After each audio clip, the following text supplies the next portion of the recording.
Olá, alunos de Pedagogia EAD da AGES, sou a professora Nádia Spence e hoje vamos trabalhar na disciplina Novas Tecnologias para o Professor. O objetivo da aula de hoje é trabalhar os conceitos de globalização, mídias e paradigma, relacionando com tecnologias digitais de informação e comunicação e compreendendo as influências destas tecnologias na sociedade e nas organizações.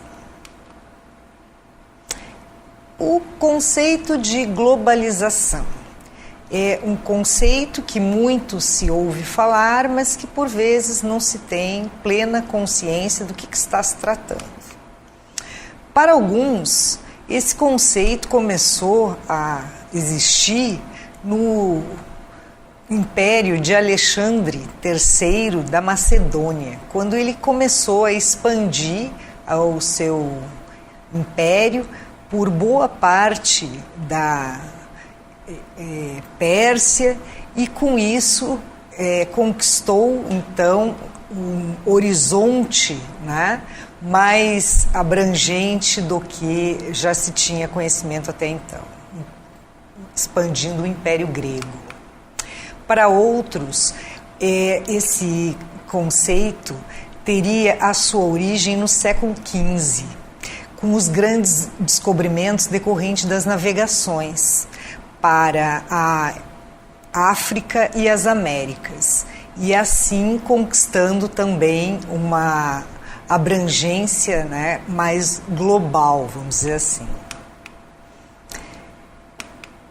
Friedman considera que a globalização teve seu início em 1945, depois da Segunda Guerra Mundial, com a criação das Nações Unidas, e teria florescido efetivamente após a queda do Muro de Berlim em 1989. E essa etapa, vamos dizer assim, seria quando a polarização, né, dos blocos oriental e ocidental deixou de existir e passou a se falar em desenvolvimento global. A partir de então, começou a se popularizar, ao final do século XX, o conceito de globalização. E vários autores vêm trabalhando com isso nas mais diferentes perspectivas. Então, como eu já disse, essa expansão, né, do conceito veio a se refletir em vários segmentos, no comércio e nas indústrias, né, nas empresas multinacionais que começaram a ter as suas sedes e a funcionar em diversos países, em diversas partes do mundo. Parou de existir aquele entendimento de uma empresa local e se passou a assimilar ou a criar a ideia de algo que era multinacional, que existia em vários locais. Hoje, esse entendimento se estende nas dimensões políticas, econômicas e sociais. E tudo aquilo que acontece nessas dimensões tem uma repercussão imediata. A popularização do termo, então, que vem se dando nessas últimas décadas do século XX, com a expansão do comércio internacional e a criação de empresas, veio a trazer implicações no campo da política, da economia e da sociedade. As mudanças que ocorrem em uma determinada região repercutem automaticamente no resto do planeta, por assim dizer. E por isso a gente pode entender que a gente viva hoje, né, em um mundo onde todos os países, todos os locais têm a sua interdependência. Estamos todos interligados. Precisamos pensar, inclusive, na sustentabilidade no meio ambiente de uma forma global. E as mídias? Como é que as mídias se conectam, se relacionam com essa nossa realidade, então, de mundo globalizado? O que são as mídias? Consiste no conjunto dos diversos meios de comunicação com a finalidade de transmitir informação e conteúdos variados. O universo das mídias abrange uma série de diferentes plataformas que agem como meios para disseminar essas informações. A gente está falando aqui de jornais, revistas, da televisão, do rádio e da internet, por exemplo. Dentro do conceito de mídias, mais recentemente, a gente tem visto muito fortemente se falar de mídias sociais. E as mídias sociais são espaços de interação entre os usuários. Isso é muito importante que a gente tenha presente quando está discutindo o conceito de mídia, porque quando a gente pega um jornal ou uma revista, a gente não tem interação. Mas quando a gente entra numa rede social, a gente tem a possibilidade de interagir com quem está produzindo aquele conteúdo e fazer um contraponto, trocar alguma ideia. E isso se viu muito fortemente, né, em vários momentos, inclusive em muitas questões que envolveram, por exemplo, o momento, né, de eleições que a gente passou agora em 2018. As tecnologias digitais de informação e comunicação, elas integram, então, as bases tecnológicas que possibilitam, a partir de equipamentos, programas e mídias, a associação de diversos ambientes e indivíduos em rede. Então, é o que nos permite nos comunicar em rede, estando em diferentes locais, em diferentes contextos, e ampliam assim as nossas possibilidades de interação. A gente não está fazendo mais apenas aquela comunicação que nós fazíamos um tempo atrás, via telefone, que era uma comunicação, né, de uma pessoa com uma outra pessoa, mas nós podemos estar falando com várias pessoas ao mesmo tempo. Isso que as tecnologias nos possibilitaram fez com que a gente tivesse uma mudança de paradigma. Mas afinal de contas, né, o que é um paradigma mesmo?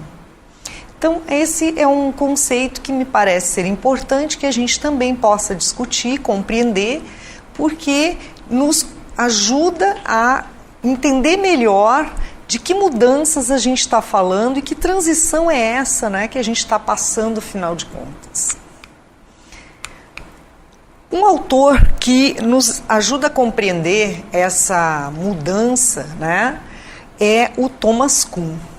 Na obra A Estrutura das Revoluções Científicas, é uma obra já que tem um certo tempo, e esse autor, ele vai falar justamente do que seria, né, essas revoluções ou estas mudanças que a ciência vai promovendo à medida em que vai tendo novas descobertas, né?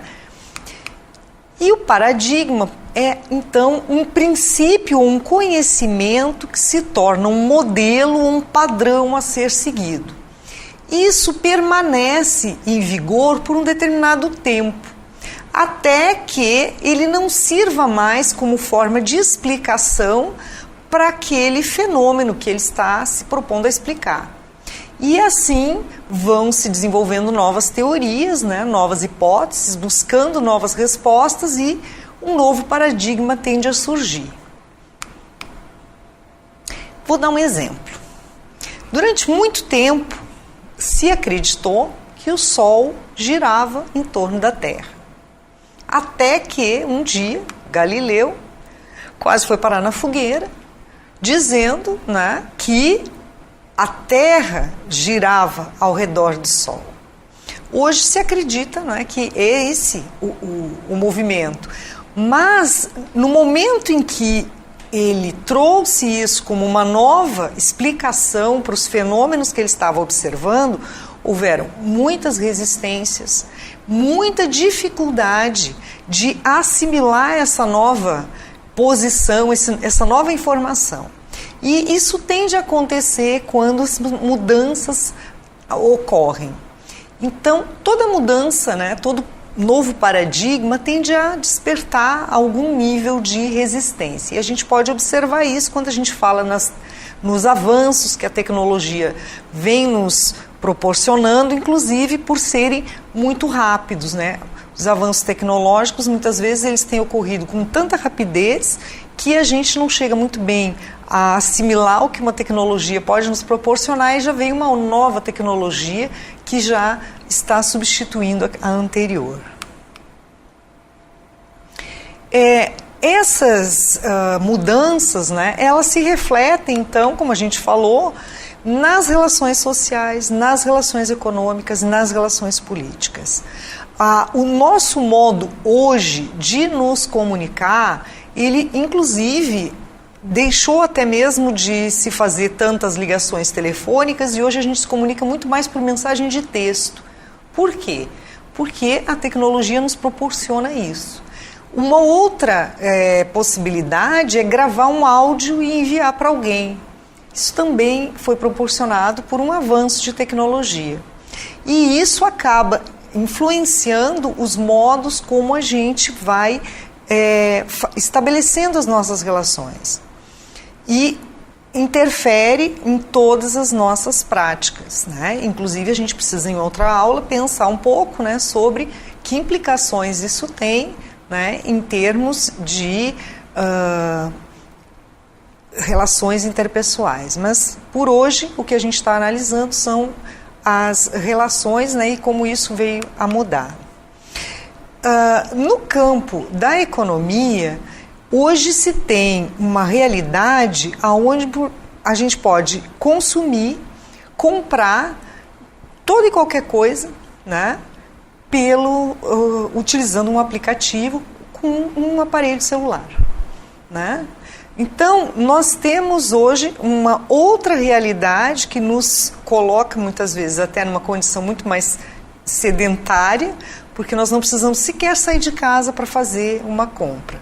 E tem estudos que revelam que é muito mais vantajoso, por exemplo, uma empresa vender livros pela internet do que montar uma loja física, porque não está tendo a mesma procura. Então, são questões que interferem nos modos como as nossas relações econômicas vão acontecendo e como isso vai se refletindo, né, dentro da sociedade. Em relação à política, eu acho que é uma consequência, né? E é muito importante que se tenha presente também o quanto tem sido marcado o processo, né, político, especialmente no Brasil, mas também no mundo, pelas trocas de informações rápidas, instantâneas, praticamente. Alguma coisa aconteceu e imediatamente já se tem essa informação, e isso tem influenciado de tal forma que até mesmo os institutos de pesquisa não conseguem acompanhar o movimento e as mudanças de opinião das pessoas, porque são processos que ocorrem através das mídias sociais, em especial hoje a gente pode falar do WhatsApp, por exemplo. E isso acaba se refletindo, em última análise, numa revolução do conhecimento. O que seria isso? A gente tem muita informação, acesso a muita informação, de uma forma muito rápida, mas essa informação não é necessariamente totalmente assimilada ou processada com criticidade.